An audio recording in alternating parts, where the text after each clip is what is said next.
¿Por qué tus ojos se ven tan tristes?, preguntó la niña al curandero que había salvado tantas vidas, pero fue apedreado y desterrado por ser apache. Caray sintió cómo se le rompía el corazón al escuchar aquella pregunta inocente. Y lo que reveló en ese instante cambiaría para siempre el destino de aquel pueblo cruel. Hola, mi querido amigo. Soy Ricardo Rodríguez, el narrador de Sueños y Destinos. Antes de comenzar, te invito a suscribirte a nuestro canal y cuéntame, ¿desde qué ciudad nos estás viendo? Un fuerte abrazo y disfruta la historia. En el año de 1878, en las tierras áridas de Sonora, donde el sol quemaba la piel y el viento arrastraba polvo como si fuera arena del tiempo mismo, un hombre caminaba entre el silencio y la soledad.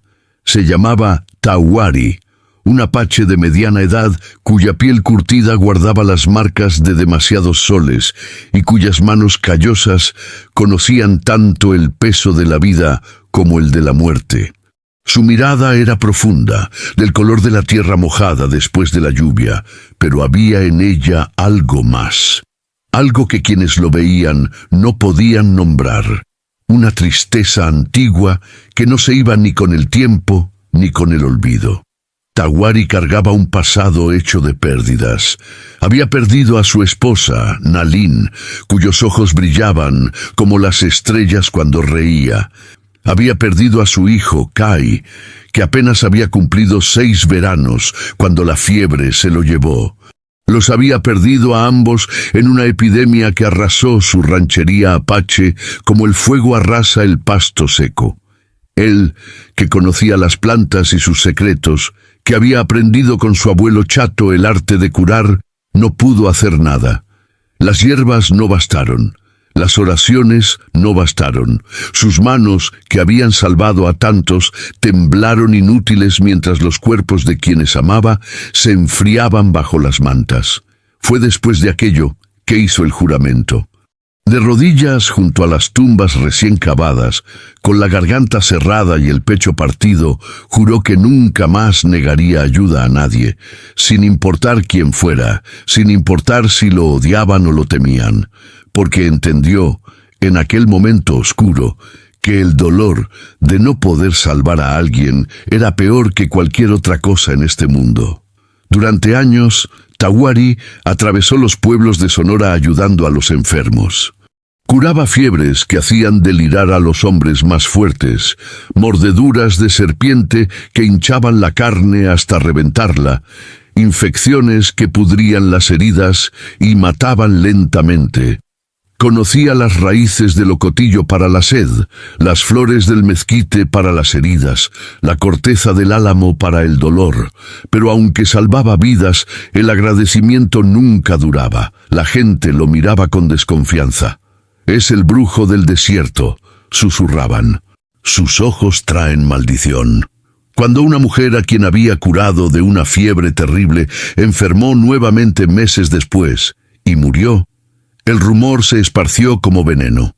Era castigo divino por haber aceptado la ayuda de un apache. El miedo creció. Los hombres del pueblo de San Miguel lo rodearon una tarde con piedras en las manos y odio en las miradas. No le dieron tiempo de explicar. Las primeras piedras golpearon su espalda, su cabeza. Tawari no corrió. Caminó despacio, sangrando, sintiendo cada golpe como un eco de todos los golpes que la vida ya le había dado.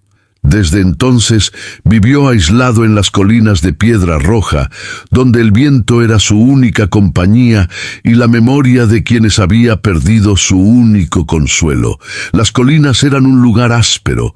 De día, el sol convertía las rocas en brasas. De noche, el frío cortaba como cuchillo. Tawari construyó un refugio pequeño entre 2 formaciones de piedra, donde el viento no entraba directo y donde podía encender fuego sin que el humo delatara su presencia. Allí vivía con lo mínimo: un zarape viejo, una olla de barro, un cuchillo de hueso. Cada mañana bajaba al río seco a buscar raíces y agua en los charcos ocultos bajo las piedras. Cada noche se sentaba frente al fuego, mirando las llamas danzar, recordaba la risa de Nalín.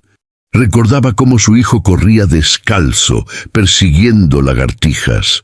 Recordaba el sabor de la comida que ella preparaba, el calor de sus cuerpos durmiendo juntos bajo el mismo zarape. Y recordaba también cómo todo eso se había ido, arrastrado por la enfermedad como el viento arrastra las hojas secas. A veces, en las noches más oscuras, Tahuari pensaba en dejarse ir, en caminar hacia el desierto hasta que el cuerpo no pudiera más. Pero entonces recordaba el juramento, y el juramento lo mantenía atado a la vida, aunque fuera una vida vacía. Fue en una de esas mañanas de octubre, cuando el aire empezaba a enfriarse y las primeras nubes aparecían en el horizonte, que Tahuari bajó al río seco a buscar raíces de ocotillo. El cauce estaba agrietado, blanco de sal y polvo. Sus pies descalzos conocían cada piedra, cada grieta.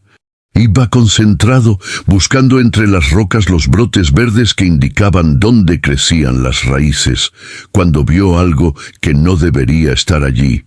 Entre las piedras, casi oculta por la sombra de un peñasco, yacía una niña. Tahuari se detuvo. Su corazón, que hacía años latía con la monotonía del cansancio, dio un vuelco.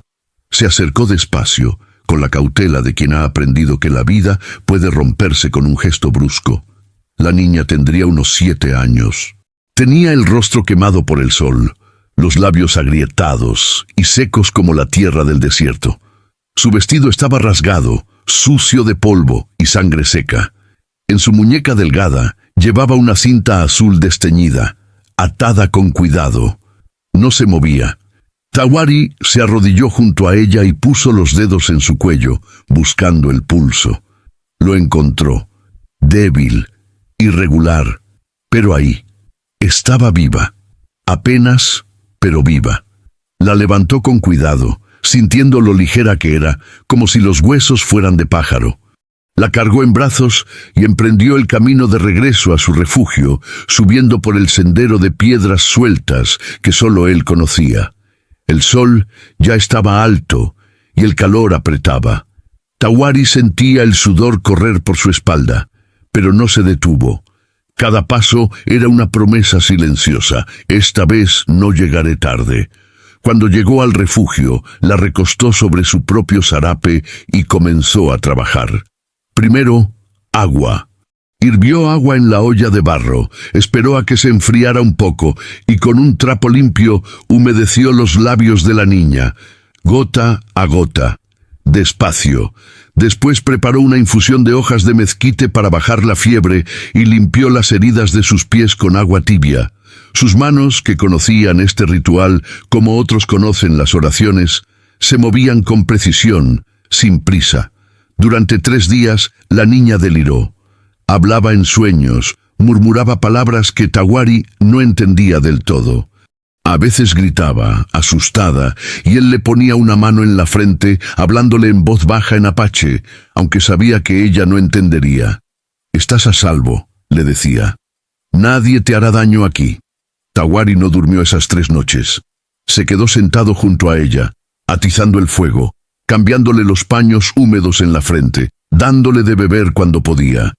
Miraba ese rostro pequeño, esos párpados cerrados, y algo dentro de él, algo que creía muerto, empezó a despertar.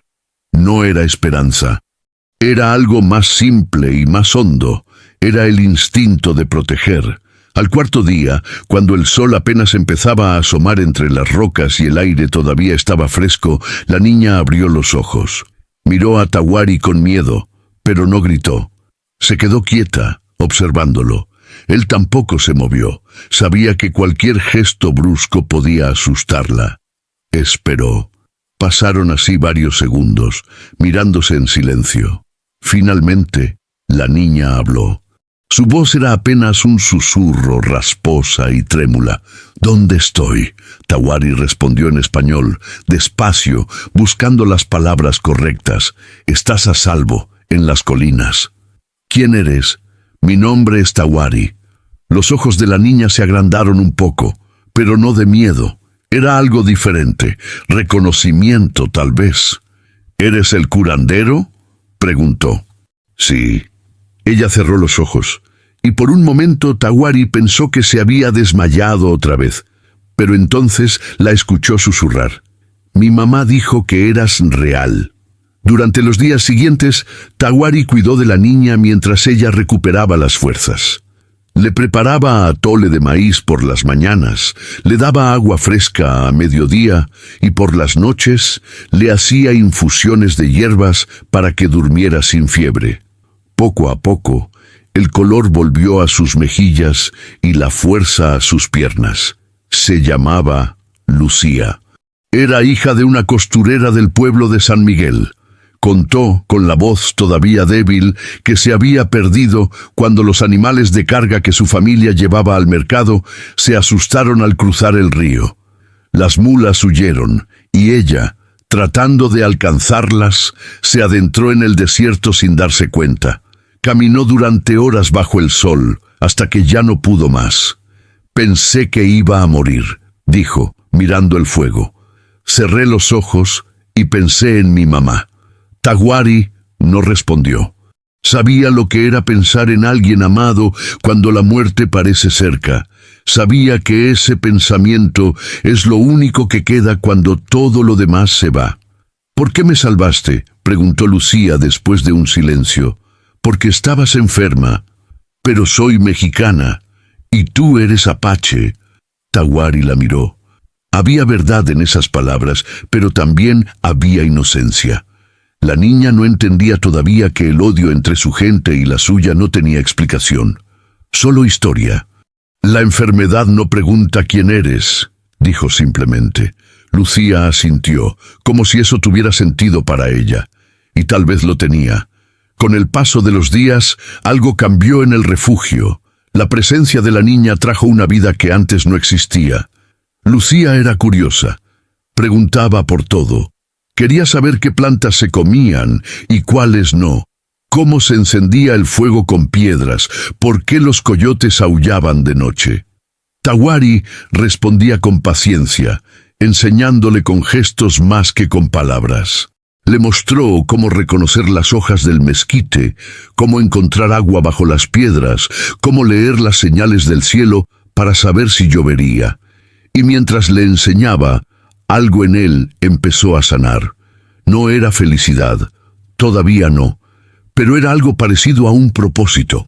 Una tarde, mientras preparaban la cena juntos, Lucía le preguntó, «¿Tienes hijos?». Tawari sintió que algo se contraía en su pecho. Tardó en responder. «Tuve uno». «¿Dónde está?». «Se fue con los espíritus». Lucía lo miró con esos ojos grandes y oscuros. No dijo nada más, pero alargó la mano y tocó la suya, brevemente. Fue un gesto pequeño, pero Tawari lo sintió como si alguien hubiera encendido una luz en un cuarto oscuro. Por las noches, después de que Lucía se dormía envuelta en el zarape, Tawari se quedaba despierto mirando las estrellas. Pensaba en Kai. Pensaba en cómo habría sido verlo crecer, enseñarle a cazar, a curar, a ser hombre. Pensaba en todo lo que la muerte le había robado. Pero ahora, por primera vez en años, también pensaba en otra cosa, en que tal vez salvar a esta niña era la forma en que la vida le devolvía una pequeña parte de lo que le había quitado. Pero la paz, como Tawari sabía bien, nunca dura mucho. Una mañana, mientras Lucía jugaba cerca del refugio apilando piedras pequeñas, Tawari escuchó algo que le heló la sangre. El sonido de cascos de caballos subiendo por el sendero. Se puso de pie de inmediato y llamó a la niña en voz baja. «Ven, rápido». Lucía corrió hacia él asustada por el tono de su voz. Tawari la escondió detrás de unas rocas y le dijo, «No salgas. Pase lo que pase, no salgas». Los jinetes llegaron minutos después. Eran 5 hombres armados, con rifles colgando de las sillas y sombreros que ocultaban sus rostros. Al frente iba un hombre mayor, vestido con sotana negra. Tahuari lo reconoció de inmediato. Padre Esteban, el mismo que años atrás había incitado al pueblo a expulsarlo. El sacerdote desmontó sin prisa, con esa calma falsa de quien sabe que tiene el poder. Miró a Tahuari con desprecio. «Así que aquí es donde te escondes», dijo. Tahuari no respondió. Sabía que cualquier palabra podía ser usada en su contra. «Estamos buscando a una niña. Desapareció hace días. Su madre está destrozada». El padre dio un paso adelante. «Dicen que la última vez que fue vista estaba cerca del río Seco. Tu territorio, Apache». «No sé de ninguna niña». «Mentiroso». La voz del padre era fría. «Encontramos rastros, huellas pequeñas que suben hacia acá». Tahuari sintió el miedo apretándole la garganta, pero no dejó que se notara en su rostro. «El desierto está lleno de rastros, coyotes, liebres». «No me tomes por estúpido». El padre se acercó más, hasta quedar a pocos pasos de distancia. «Si la tienes, entrégala ahora. Si no, haré que estos hombres registren cada roca de este lugar, y si encontramos algo que confirme lo que ya sospechamos, te llevaremos al pueblo y te colgaremos como al animal que eres». Uno de los hombres, un tipo joven de bigote ralo, escupió en el suelo. «Seguro ya la mató. Estos salvajes hacen sacrificios». Tahuari sintió la rabia subir como bilis, pero la tragó. La rabia no iba a ayudar. Miró al padre a los ojos. «No tengo a ninguna niña». El padre lo estudió durante un largo momento. Finalmente hizo un gesto a los hombres. «Busquen». Los jinetes comenzaron a revisar el refugio, volteando la olla, pisoteando el zarape, pateando piedras. Tahuari no se movió. Rezaba en silencio para que Lucía tuviera el juicio de no salir, de quedarse escondida. Los hombres buscaron durante varios minutos, pero no encontraron nada. El escondite entre las rocas era bueno. Nadie que no conociera bien el lugar lo vería. Finalmente, el padre levantó la mano y los hombres se detuvieron. «Nos vamos, por ahora». Montó su caballo y miró a Tahuari desde arriba. «Pero esto no termina aquí, Apache. Si esa niña aparece muerta, vendré personalmente a buscarte. Y no será para hablar». Se fueron levantando una nube de polvo. Tahuari esperó hasta que el sonido de los cascos se perdió en la distancia. Solo entonces llamó a Lucía. La niña salió de entre las rocas, pálida y temblando. «¿Van a regresar, verdad?», preguntó con voz pequeña. Tahuari asintió. «Sí». «¿Y qué va a pasar?». Él la miró. Vio el miedo en sus ojos, pero también vio confianza.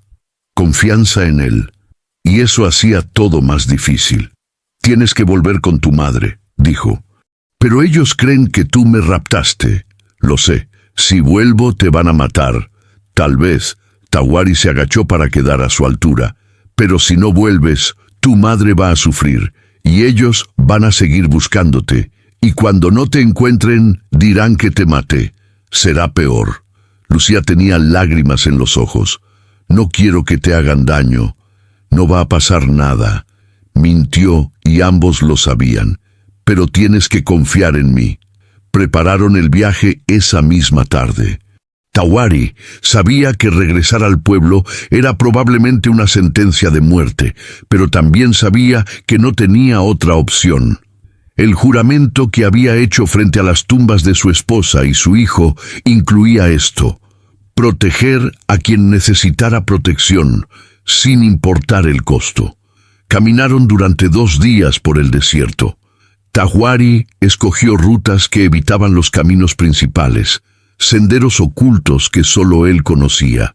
Caminaban de noche para evitar el calor, descansaban de día bajo las sombras de los peñascos. Lucía no se quejó en ningún momento, aunque Tahuari veía el cansancio en sus ojos. En la segunda noche, mientras descansaban junto a un charco de agua, Lucía rompió el silencio. ¿Por qué la gente te odia? Tawari tardó en responder. No sabía si una niña podía entender las razones del odio entre su pueblo y el de ella, pero decidió intentarlo. Porque soy diferente, y la gente teme lo que no entiende. Pero tú salvas vidas. A veces eso no importa. Lucía guardó silencio pensando. Finalmente dijo: mi mamá dice que tú haces milagros. Dice que cuando yo era bebé, me curó una fiebre que los doctores no pudieron curar. Por eso me dejó usar esta cinta. Tocó la cinta azul desteñida en su muñeca.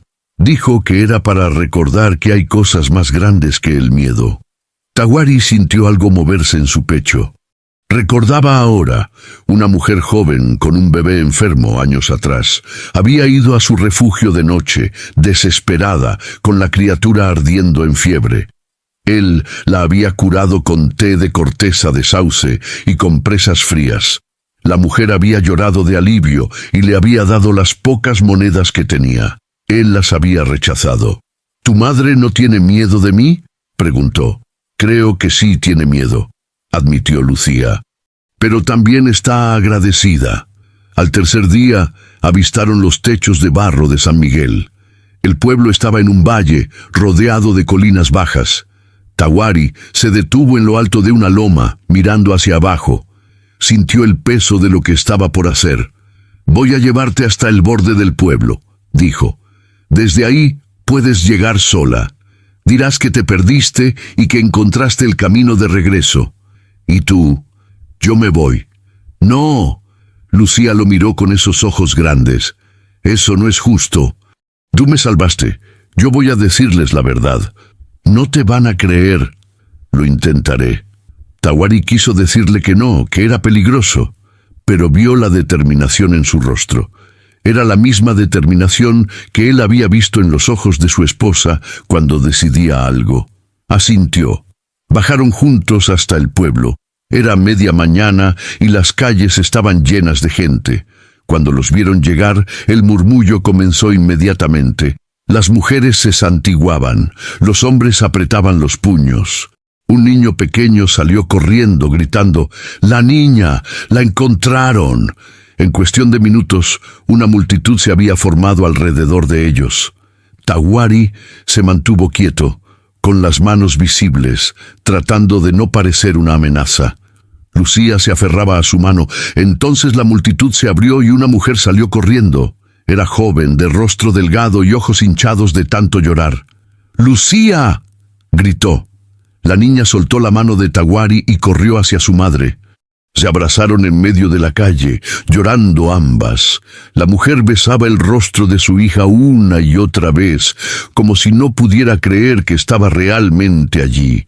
Pero cuando sus ojos se posaron en Tawari, el alivio se transformó en algo parecido al miedo.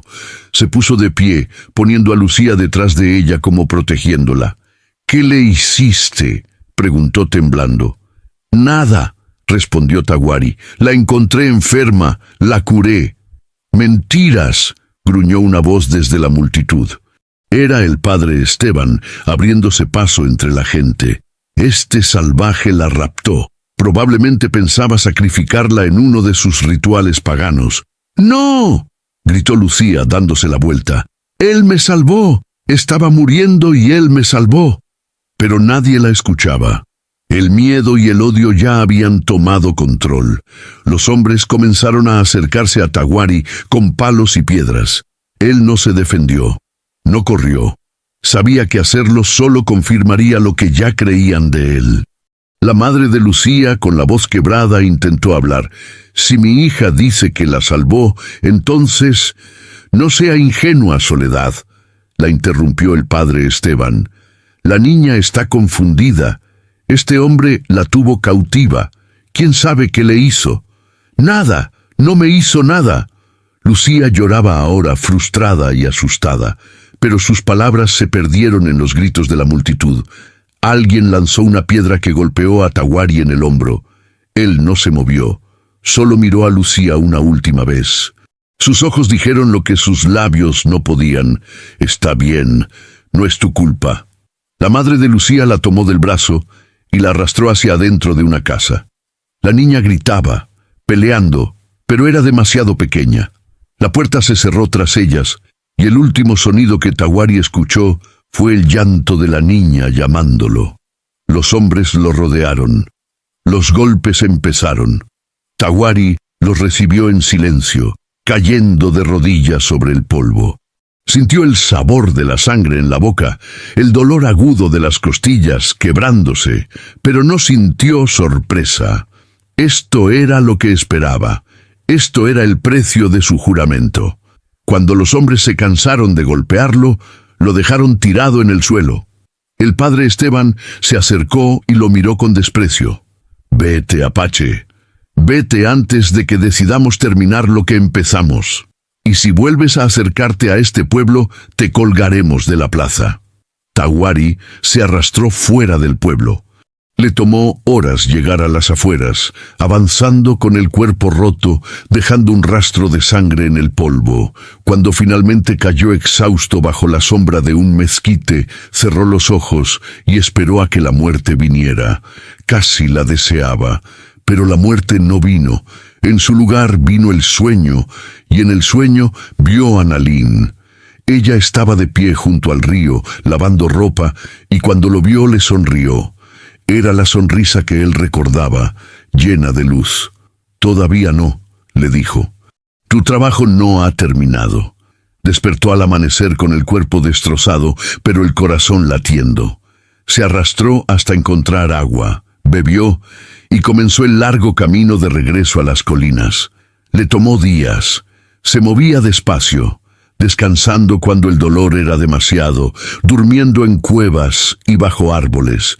Comía lo que podía encontrar, raíces, insectos, corteza de árbol. Cuando finalmente llegó a su refugio, se dejó caer sobre el zarape que olía a Lucía y lloró. Lloró por primera vez en años, lloró por su esposa y su hijo, lloró por la niña que había salvado y que ahora estaría preguntándose por qué el mundo era tan cruel. Lloró por sí mismo, por la soledad que era su única compañera. Los meses pasaron lentamente. Tawari sanó, al menos en el cuerpo. El alma seguía rota, pero eso no era nuevo. Volvió a su rutina, buscar plantas, cazar cuando podía, mirar el fuego por las noches. No bajaba al pueblo, no hablaba con nadie.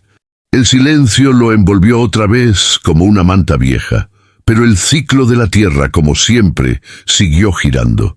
Y cuando el verano llegó, trajo consigo el calor más feroz que se recordaba en años. El sol golpeaba sin piedad. Los charcos se secaron. Los animales buscaban sombra y morían cuando no la encontraban. Y en San Miguel comenzó la fiebre. Primero fueron los niños. 1, luego 2, luego 5. La fiebre los hacía delirar, les quemaba la piel, les hacía vomitar todo lo que comían. Los médicos del pueblo habían partido al norte semanas atrás, buscando mejores oportunidades. No quedaba nadie que supiera qué hacer.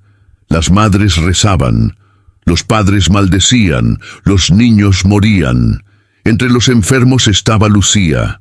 Soledad, su madre, había probado todo. Había llevado a su hija al convento, donde las monjas rezaron sobre ella y le dieron agua bendita. Nada funcionó. Había intentado los remedios que las viejas del pueblo conocían: té de manzanilla, compresas de vinagre, baños fríos. Nada funcionó. Lucía ardía en fiebre, deliraba, llamaba a su madre en sueños, y Soledad, desesperada, sentía cómo la vida de su hija se le escurría entre los dedos como arena.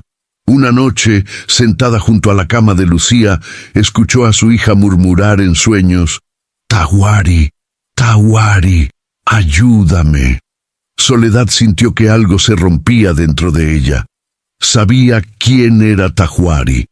Sabía lo que el pueblo decía de él, pero también recordaba con claridad terrible la noche en que ese mismo hombre había salvado a su bebé cuando los doctores ya habían dicho que no había esperanza.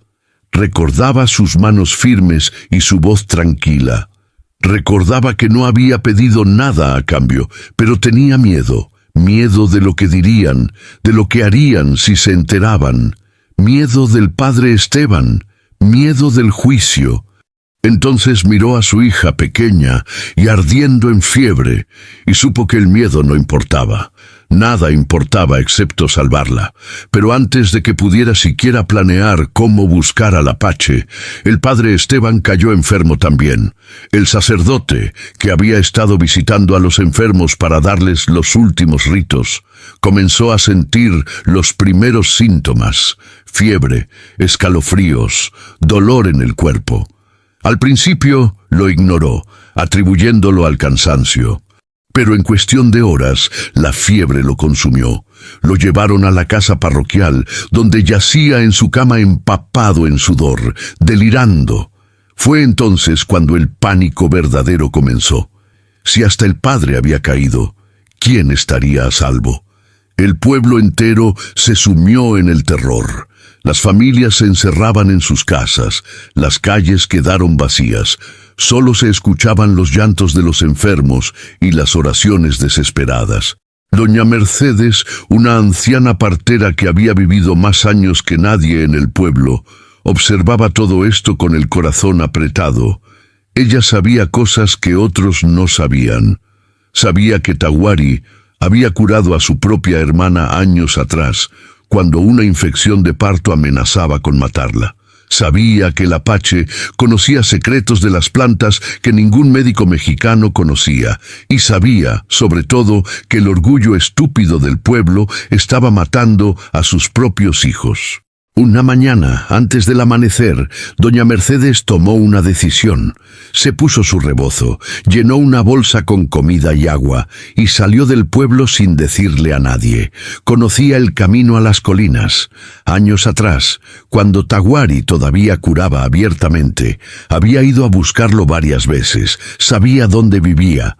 Le tomó medio día llegar. El sol estaba en su punto más alto cuando finalmente vio el refugio entre las rocas. Tahuari estaba sentado junto al fuego, delgado y demacrado, con la mirada perdida en las llamas. Cuando la vio llegar, se puso de pie. La reconoció de inmediato. «Doña Mercedes», dijo simplemente. «Tahuari». La anciana se acercó, jadeando por el esfuerzo de la caminata. «Los niños están muriendo». Tahuari cerró los ojos. Sabía a qué venía, pero una parte de él, la parte que todavía guardaba rencor por las piedras y los golpes, quería negarse. «Su pueblo me expulsó», dijo. «Me golpearon. Dijeron que si volvía, me colgarían». «Lo sé». Mercedes lo miró a los ojos. «Y tienen miedo. Y son estúpidos. Pero los niños no tienen la culpa de eso. Lucía está enferma, Tahuari. La niña que salvaste está llamándote en sueños». Tahuari sintió como si le hubieran clavado un cuchillo en el pecho. Lucía, la niña de los ojos grandes y la cinta azul, la niña que le había devuelto por unas semanas algo parecido a un propósito. «¿Qué quiere que haga?», preguntó, aunque ya sabía la respuesta. «Ven, ayúdalos, por favor». Tahuari se quedó en silencio durante largo rato. Pensó en su juramento, pensó en Nalin y en Kai, pensó en todos los años de soledad, pensó en que tal vez esto era lo que su esposa había querido decir en el sueño: «Tu trabajo no ha terminado». «Voy a ir», dijo finalmente, «pero usted sabe que probablemente me maten cuando esto termine». «Tal vez», admitió Mercedes, «o tal vez no. La gente cambia cuando tiene miedo».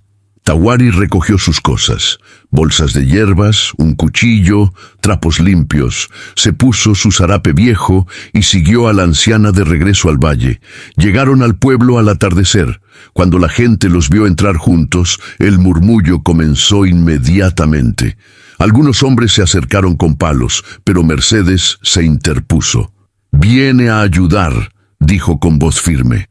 Y si son tan estúpidos que lo matan antes de que cure a sus hijos, entonces merecen ver a sus hijos morir. Las palabras eran duras, pero ciertas. Los hombres bajaron los palos, no por piedad, sino por desesperación. Mercedes lo llevó primero a la casa de Soledad.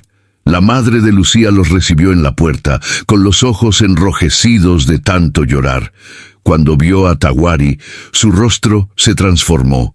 Sorpresa, miedo y finalmente esperanza. «Por favor», susurró, «sálvala». Tahuari entró. La casa era pequeña, con paredes de adobe y un techo bajo. En un catre en la esquina yacía Lucía, cubierta con mantas a pesar del calor. Estaba pálida como la cera, con los labios agrietados y el cabello pegado a la frente por el sudor. Tahuari se arrodilló junto a ella y puso una mano en su frente. Ardía, revisó sus ojos, su pulso, su respiración. Conocía esta fiebre. Era la misma que se había llevado a su esposa e hijo años atrás. Pero ahora sabía más. Ahora tenía hierbas que no tenía entonces.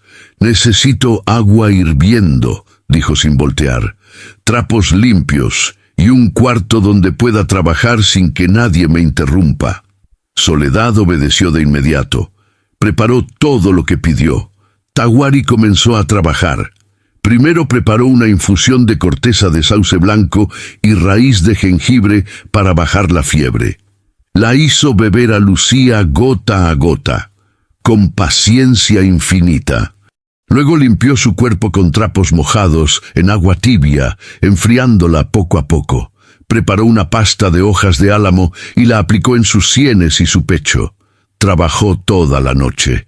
Soledad se quedó en la puerta, observando en silencio, rezando. Tahuari no la miró. Estaba concentrado totalmente en la niña, en sus manos, en su respiración. Hacia el amanecer, Lucía abrió los ojos. «Tahuari», murmuró con voz débil. Él sintió que se le cerraba la garganta.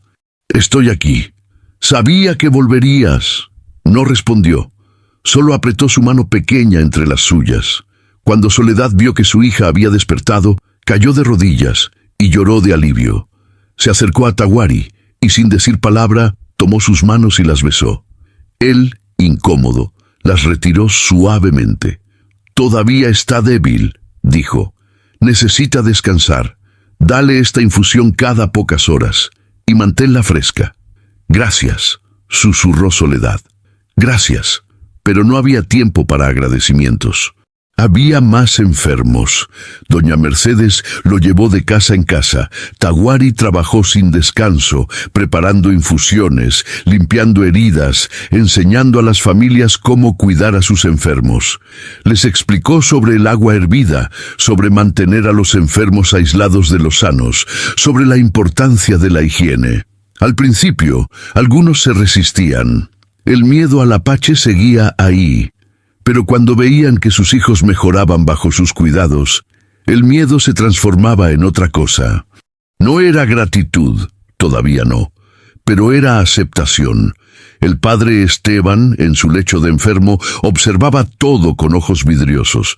Veía a Tahuari moverse de casa en casa, incansable, curando a los mismos que lo habían expulsado. Veía la dedicación en cada gesto, la compasión en cada mirada, y algo dentro del sacerdote, algo que había estado dormido durante años, comenzó a despertar. Una noche, cuando Tahuari entró a la casa parroquial para revisar su condición, el padre lo detuvo con una mano temblorosa. «¿Por qué?», preguntó con voz ronca. «¿Por qué ayudas a quienes te hicieron tanto daño?». Tahuari lo miró. Vio a un hombre viejo y enfermo, asustado de la muerte que sentía cerca.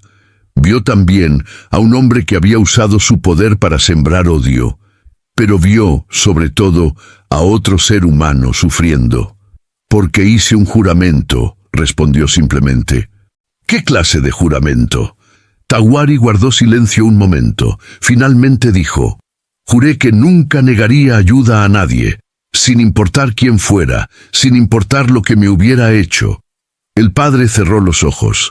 Lágrimas corrieron por sus mejillas hundidas. He sido injusto contigo.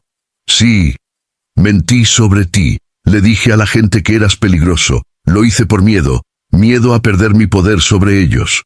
Lo sé. ¿Me perdonas? Tawari lo miró durante largo rato. Pensó en todas las veces que este hombre había incitado al pueblo contra él. Pensó en las piedras, en los golpes, en la soledad de años. Pensó en que el perdón no borraba el daño, pero tal vez podía detener el odio. El perdón no es mío para dar, dijo finalmente. Pero si me está preguntando si lo voy a dejar morir cuando puedo salvarlo, la respuesta es no. Y así fue. Tawari curó al padre Esteban como había curado a todos los demás. Con las mismas manos, las mismas hierbas, la misma dedicación. Días después, llegó la lluvia.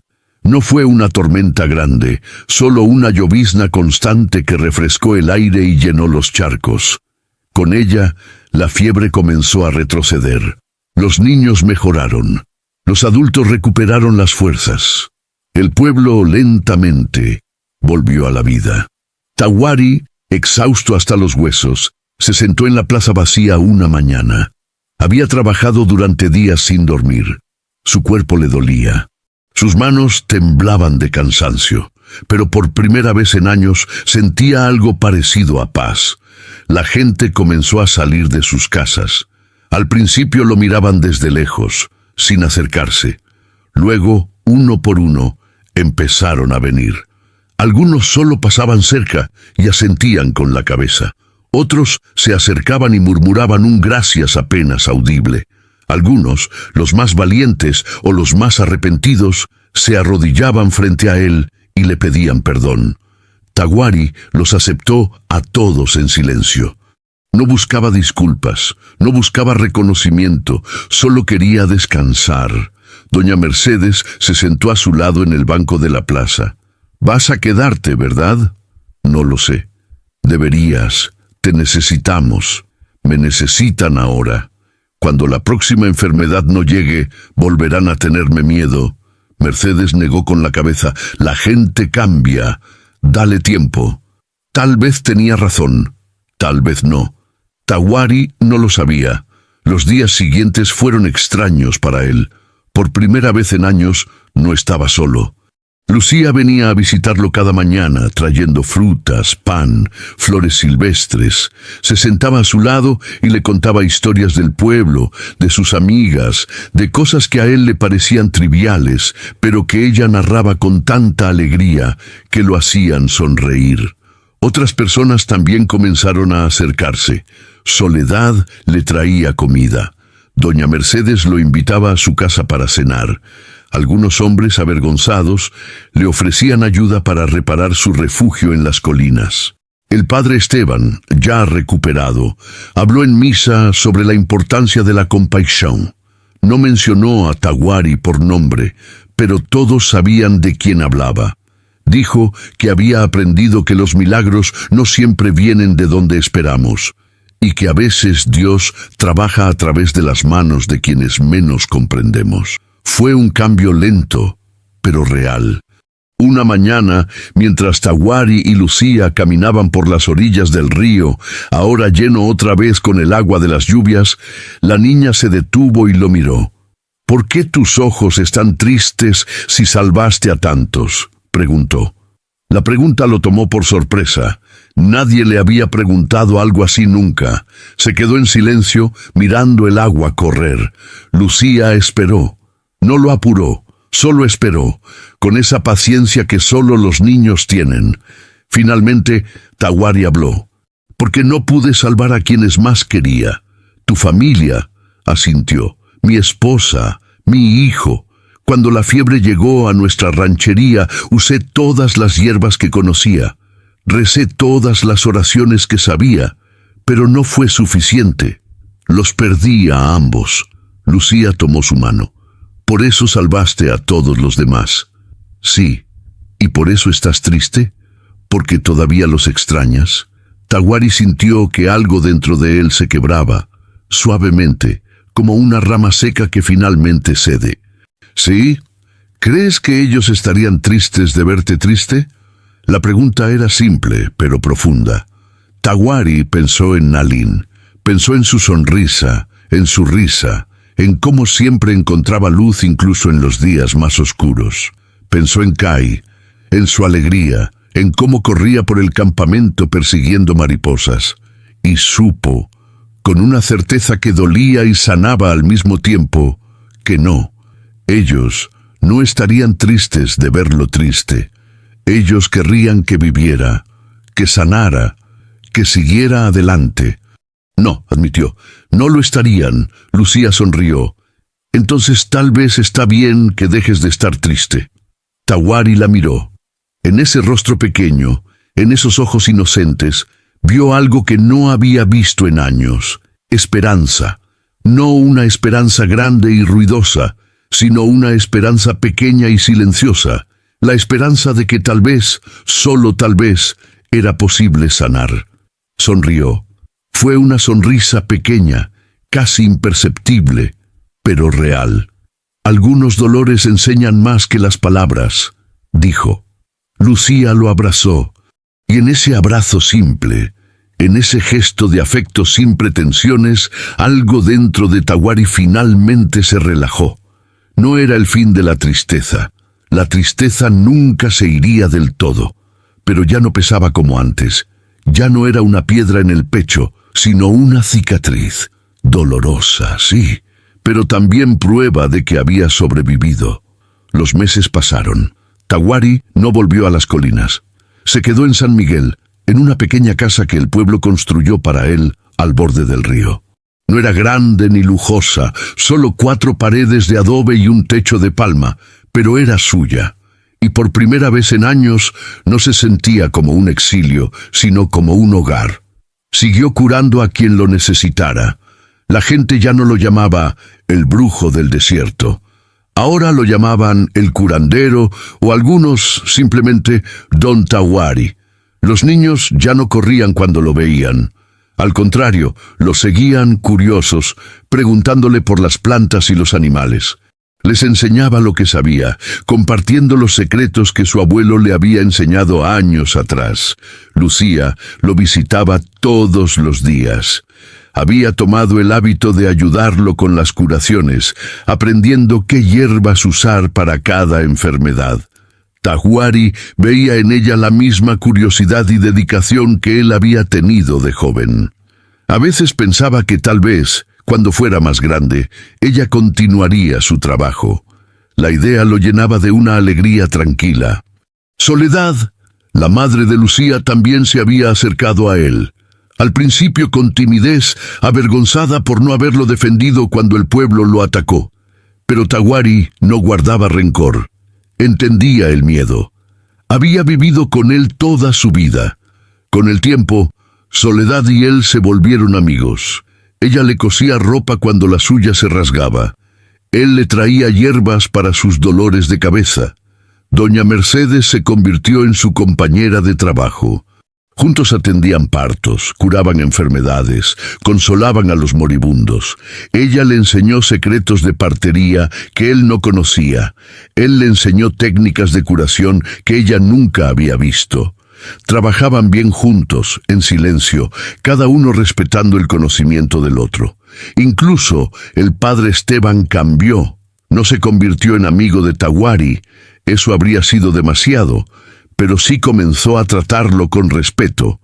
En sus sermones hablaba de aceptación, de compasión, de ver a Dios en todos los seres humanos. Algunos en el pueblo murmuraban que el padre se había vuelto blando.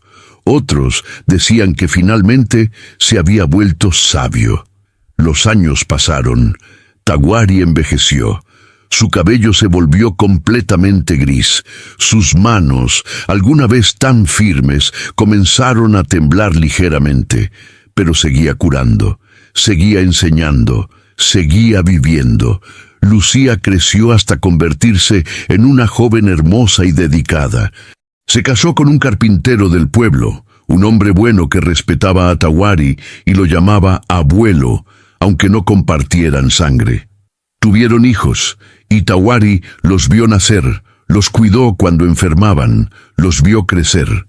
Una tarde de octubre, muchos años después de aquel día en que había encontrado a Lucía en el río seco, Tawari se sentó en el banco frente a su casa. El sol estaba bajando, pintando el cielo de rojo y naranja. El aire olía a tierra mojada. Había llovido esa mañana. Lucía se sentó a su lado, ahora una mujer adulta con su propio bebé en brazos. «¿En qué piensas?», preguntó. Tawari miró el horizonte. «En cómo cambian las cosas. ¿Te arrepientes de haberte quedado?». «No», fue una respuesta inmediata, honesta. «Nunca».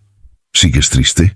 Tawari pensó en la pregunta, pensó en Nalin y en Kai, pensó en todos los años de soledad en las colinas, pensó en el dolor que había cargado como una piedra en el pecho. Y se dio cuenta de que sí, todavía había tristeza, pero también había alegría, había propósito, había amor. A veces, admitió, pero ya no duele como antes. Lucía recostó la cabeza en su hombro. «Me alegro». Se quedaron así, en silencio, viendo el sol hundirse detrás de las montañas. El bebé dormía tranquilo en los brazos de su madre. El viento traía el sonido del río.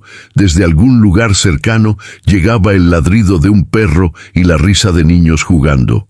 Tawari cerró los ojos y sintió algo que no había sentido en décadas: gratitud. Gratitud por estar vivo. Gratitud por haber encontrado propósito en medio del dolor. Gratitud por Lucía, por Soledad, por Mercedes, por todas las personas que habían aprendido a verlo no como un enemigo, sino como uno de los suyos. No fue una vida perfecta. Todavía había momentos de rechazo, momentos en que alguien nuevo llegaba al pueblo y lo miraba con desconfianza. Todavía había noches en que despertaba solo, extrañando a quienes había perdido, pero había aprendido que el dolor y la alegría no eran opuestos. Podían existir juntos, como el día y la noche, como el sol y la lluvia. Años después, cuando Tawari finalmente murió, lo hizo en paz. Fue una muerte tranquila, rodeado de las personas que lo habían llegado a amar. Lucía sostuvo su mano hasta el final, igual que él había sostenido la de ella tantos años atrás, cuando era una niña enferma. Lo enterraron en el cementerio del pueblo, no en las colinas donde había vivido tanto tiempo solo. Su tumba estaba bajo un mezquite, donde la sombra era fresca y los pájaros cantaban por las mañanas. En la piedra grabaron palabras simples: Tawari curandero, salvó a muchos, sanó a todos. Las historias sobre él se convirtieron en leyenda. Los niños crecían escuchando relatos del curandero apache que había salvado al pueblo. Algunos decían que en las noches silenciosas, cuando alguien estaba muy enfermo, se podía sentir su presencia, como una mano fresca en la frente. Otros juraban haber visto su sombra caminando por el río, buscando plantas medicinales como siempre había hecho. Pero para Lucía, ahora anciana, Tawari no era una leyenda. Era el hombre que le había enseñado que la compasión es más fuerte que el odio, que el perdón es más sanador que la venganza, que a veces las heridas más profundas se curan no olvidando, sino encontrando propósito en medio del dolor. Cada año, en el aniversario de su muerte, Lucía llevaba flores a su tumba. Se sentaba bajo el mezquite y le hablaba como si todavía pudiera escucharla. Le contaba sobre sus nietos, sobre el pueblo, sobre las pequeñas victorias y las pequeñas tristezas de la vida diaria. Y en esos momentos, con el viento susurrando entre las hojas y el sol calentando su piel envejecida, Lucía podía jurar que lo escuchaba responder con esa voz tranquila que había conocido de niña, porque algunos dolores enseñan más que las palabras. El desierto siguió siendo desierto, el sol siguió quemando, el viento siguió arrastrando polvo. Pero en San Miguel, en ese pequeño pueblo perdido en las tierras áridas de Sonora, la memoria de un hombre que eligió sanar en lugar de odiar se convirtió en algo más grande que cualquier leyenda. Se convirtió en una verdad vivida, en una lección aprendida, en un ejemplo de que incluso los corazones más rotos pueden encontrar paz. Y así, Entre el polvo, el silencio y la memoria de una pregunta inocente, Tawari encontró lo que había buscado desde el principio: paz. No la paz de olvidar, sino la paz de aceptar. No la paz de estar completo, sino la paz de saber que las grietas en el alma también dejan entrar la luz. Porque al final comprendió que no hay tristeza mayor que la de salvar a muchos y no poder salvarse a uno mismo, y ninguna cura más profunda que la de ser, finalmente, perdonado no por otros, sino por el propio corazón.